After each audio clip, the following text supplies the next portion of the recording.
what happened in the lives of the apostles? I could see Peter talking to John, and this could be a realistic conversation. John, what do we do? We're wrong. He's not the Messiah. John, he's dead. John, we've left everything. We've left our business. We left our families to follow him, the king that was going to rule the world.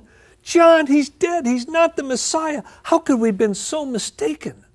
And when it says that the apostles went back to their homes and hid themselves out of fear, I believe that, yes, they did have fear. Look, they'd faced off against Rome and Israel.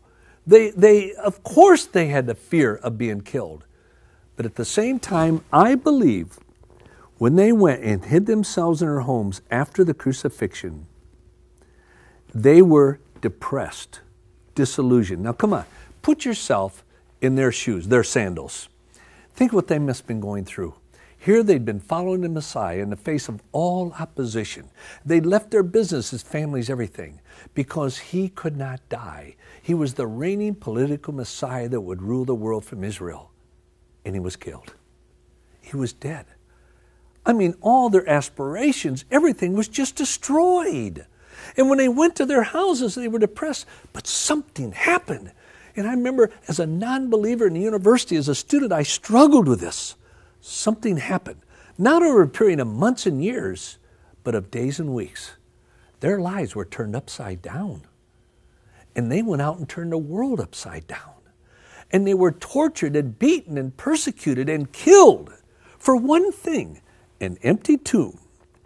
And in their own words, appearance of Jesus of Nazareth for 40 days with many convincing proofs that he was raised from the dead. And they never once denied it under the worst torture. That goes against everything I've ever known of people's character in history. What changed their lives? It was because Christ was raised from the dead and appeared to them. Dr. Kenneth Scott Latourette, who was for years the professor of Oriental history at Yale University, said from discouraged and disillusioned men and women, they sadly looked back upon the days when they had hoped that Jesus was he who should redeem Israel, and they were made over into a company of enthusiastic witnesses. What happened that did that? That so changed them from cowards to men of courage, from martyrs to missionaries. Only thing it could have been the resurrection.